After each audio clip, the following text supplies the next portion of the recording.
Hi hello नमस्कार, मी पायल आपलं नवीन अशा व्हिडिओमध्ये तुमचं मनापासून स्वागत करते. कशा आहात तुम्ही? मस्त असाल, मजेत असाल अशी आशा करते. पहिल्यांदा तुम्हाला श्री स्वामी समर्थ. हा होता दुर्मिळ योग. तर या दिवशी होते शनिवार, शनी जयंती आणि शनी अमावस्या. आता शनिवारी अमावस्या येते तेव्हा आपण शनी अमावस्या असं म्हणलं जातं. पण या दिवशी आपण आहे ना एखादी गोष्ट केली तर ते आपल्याला पुण्यफळ त्याचं मिळतं असं म्हणलं जातं.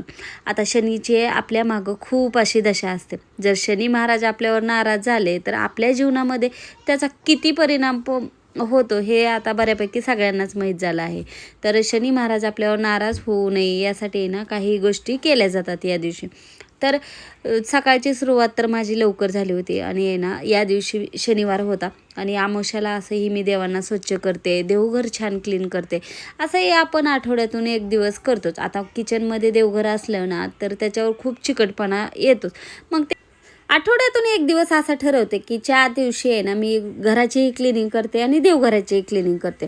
तर शनिवारी आहे ना देवघराची क्लिनिंग करावी असं म्हणलं जातं. आता त्याचेही वार ठरले असतात. आपण गुरुवारी, शुक्रवारी किंवा मंगळवारी देवघराची क्लिनिंग करू नये असं सांगितलं जातं. पण शनिवारी आहे ना आपण घरातील जळमटं सगळं असं क्लीन केलं ना तर चालतं असं म्हणलं जातं. त्यामुळं मग मी शनिवार ठरवला आहे त्या दिवशी मी देवघराची छान क्लिनिंग करून घेत असते. आणि या दिवशी अमावस्या आली होती त्यामुळं देवांनाही छान क्लीन करायचं होतं. तर क्लीन केल्यानंतर आहे ना देवांचं रूपही छान दिसतं आणि आपल्याला जेवढी स्वच्छता असेल तिथं छानच वाटतं. म्हणतात ना जिथं हात फिरेल तिथं लक्ष्मी असते असं म्हणलं जातं. मग देवघरात तर आपली लक्ष्मी राहते. त्यामुळं तर मग आपलं देवघर असं छान क्लीन असावं असं मला तर वाटतं. त्यामुळं मग आठवड्यातून हा दिवस मी आवर्जून देते आणि त्या दिवशी माझी फक्त देवघरातला जेवढा वेळ जास्त देता येईल तसं देते. तर एक चुटकीमध्ये असं सगळी कामं झाली असती तर आपल्याला किती बरं वाटलं. तसं झालं असतं तर किती बरं झालं असतं. पण तसं आपल्या बाबतीत होत नाही. आपल्याला सगळी कामं करावीच लागतात आणि अशी कामं म्हटलं की थोडा वेळ द्यावा लागतं. पण देवांना आहे ना क्लीन केल्यानंतर देवात देव पण येतं असं मला वाटतं. पितांबरीनं आज स्वच्छ करायला घेतलं कारण आहे ना देवावर एक प्रकारचं काळपटपणा आला होता. म्हणलं तेही जाईल आणि अमावस्या होती त्यामुळं पंचामृतानेही मला त्याच्यावर अभिषेक करायचा होता. त्यामुळं अगोदर पितांबरीने हे केलं, नंतर पंचामृताने असं देवांना छान क्लीन केलं. आता देवांना छान क्लीन केल्यानंतर आहे ना ते इतकं छान त्यांच्याकडे बघून वाटतं. त्यामुळं आपल्यालाही समाधान या दिवशी मी काही तांदूळ बदलले नाहीत कारण आहे ना या दिवशी फक्त मी जी प्लेट्या घासायला काढल्या ना ते तांदूळ मी एकत्र केले आणि तेच नंतर त्याच्यात ओतून ठेवले. आणि मी आहे ना देवपूजा अगोदर आहे ना जमिनीवर बसून करत होते. पण आता मी चेअर घेते आणि चेअरवर बसून पूजा करते. तर आहे ना अगोदर मंगल कलश भरावा असं म्हणलं जातं. त्यामुळं मग आधी सगळ्यात अगोदर मी मंगल कलश भरून घेते आणि देवांना अगोदर मी सगळी मांडणी करायचे. मग त्यांना अष्टगंध ते असे लावायचे, नाही तर ताटात तरी कधी लावायचे. तर असं करायचे. पण आज आहे ना मी वेगळ्या पद्धतीनं थोडं करायला लागले. अगोदर कलश भरला, मग एका एका देवांना ठेवलं आणि त्यांना मग अष्टगंध ज्या पुरुष देवतांना चंदन असं लावून मग छान अशी सकाळची सुरुवात अशी छान पूजेने झालं ना दिवसभर असं मनाला प्रसन्न वाटतं. आणि हा दिवस होता अमावस्येचा. आता माझा तर अनुभव असा आहे ना तर खूप जण म्हणतात की मला अमावस्येला चिडचिड होते, असं काय करावं वाटत नाही, मग या दिवशी आहे ना असं नाराज मन होतं. पण असं माझ्या बाबतीत होत नाही की या दिवशी आहे ना आपण जर सकाळची सुरुवात असं छान पूजेने केल्यानंतर मन तर प्रसन्न राहणारच आणि दिवसभर आपल्याला आपल्या शरीरामध्ये म्हणा आपल्या घरामध्ये निगेटिव्हिटी राहत नाही. शनी जयंती शनी अमावस्या होती त्यामुळे आपल्याला शनी मंदिरात तर जायचंच होतं. पण आहे ना काही गोष्टी आपल्याला करायच्या असतात. आता प्रत्येकाच्या कुंडलीमध्ये आहे ना शनीचं स्थान असतं आणि कुणाची शनी असते, कुणाला साडेसाती असते, अशा खूप साऱ्या गोष्टी असतात. तर कुणाला एखाद्या कामात अडथळे येतात. त्यामुळे ना आपल्याला शनी जे उपाय करायचे असतात आणि हे उपाय एकदम साधेसुधे असतात. पण ते उपाय केल्यानंतर खरंच शनीची दशा आपल्यावर जे आहे वक्रदशा, वाईट वक्रदशा म्हणाल ती कमी होते असं म्हणलं जातं. पण त्याच्यामध्ये ना काळं तीळ, मोहरी या गोष्टी महत्त्वाच्या असतात. त्यामुळे या दिवशी जे शनी महाराज आहे त्यांच्या पायावर तसंच मोहरीचं तेलही या दिवशी आहे ना शनिदेवावर वाहिलं जातं. त्यामुळं शनीची आपल्यावर चांगली दशा, शनी आपल्यावर प्रसन्न झाले तर आहे ना आपल्याला खूप भरभराटी मिळते असं म्हणलं जातं. आणि शनीची जर वक्रदशा झाली तर आपल्याला राजाचा रंक व्हावं लागतं असं म्हणलं जातं. त्यामुळे ना आपण या गोष्टी आपल्यापर्यंत येऊ नये म्हणून आपल्याला एक दिवस शनिदेवांची पूजा करायची असते.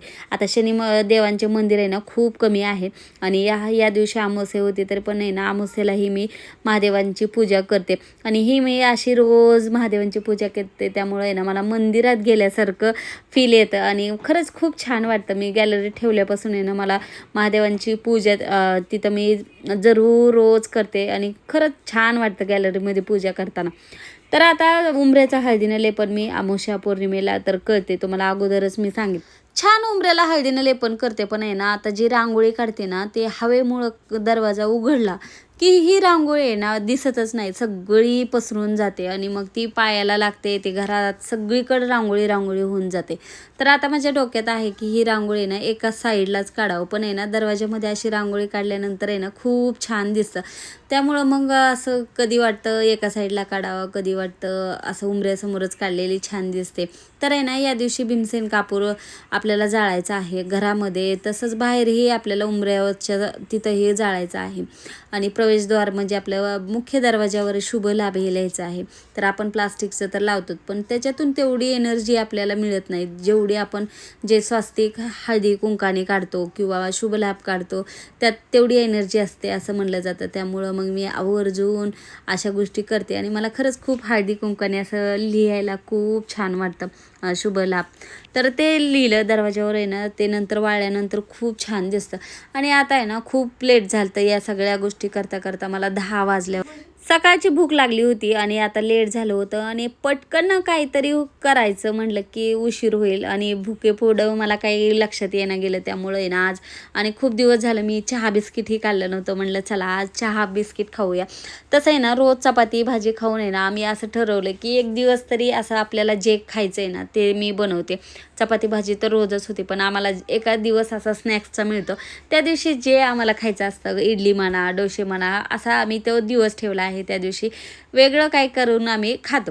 तर आहे ना या दिवशी आम्ही चहा बिस्किट खायचं होतं, मुलांना मी दूध बिस्किट दिलं आणि आम्ही चहा बिस्किट खाल्लं. पण कधीतरी असं चालतं आणि जे आपल्याला आवडतं ते आपण एक दिवस तरी करावं असं मला वाटतं. त्यामुळं मग मी त्या दिवशी चहा बिस्किट खाऊन घेतलं.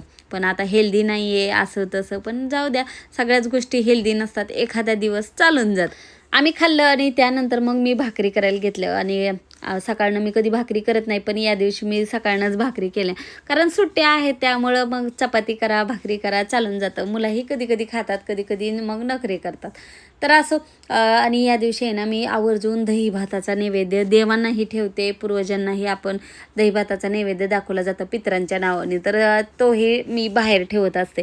तर आहे ना दही भाताचा असा नैवेद्य, दही भात घेतला त्याच्यावर दही आणि फक्त साखर, कोण कोण तूप पण टाकतं पण मी तूप नाही टाकत, फक्त दही आणि असं साखर. आपल्या घराला लागलेली नजर नेगेटिव्हिटी काढण्याचा हा आहे ना सगळ्यात चांगला उपाय आहे. तर आता गौरी घेतली आहे, त्याच्यावर आपल्याला 5 लवंगा टाकायच्या आहेत, दालचिनीचा तुकडा टाकायचा आहे, भीमसेन कापूर, मोहरी आणि तमालपत्र या गोष्टी टाकायच्या आहेत आणि ही धूप करायची आहे आणि याचा धूर आहे ना आपल्या घरामध्ये सगळीकडे पसरायचा. एवढा बी पसरायचा नाही की जेणेकरून आपल्याला श्वास घ्यायला त्रास होईल, एवढा नाही करायचा.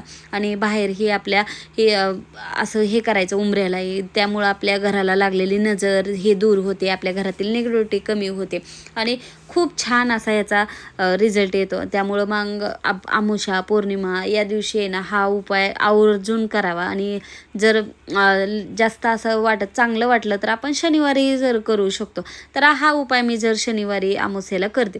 तर आहे ना या दिवशी शनी अमावस्या मी अगोदर सांगितलं होतं. तर या दिवशी एक उपाय करायचा असतं की आपल्या दरवाजामध्ये ना ही 4 मुखी आहे ना दिवा लावायचा असतो, त्याच्यात मोहरीचं तेल टाकायचं असतं आणि मोहरीचं तेल नसेल तर साधं टाकायचं आणि मोहरी आणि थोडंसं काळं तीळ घेऊन आपल्याला हा दिवा दरवाजामध्ये किंवा तुम्ही शनिदेवाच्या मंदिरात जाणार असाल तर शनिदेवाच्या मंदिरात न्यायचा असतो.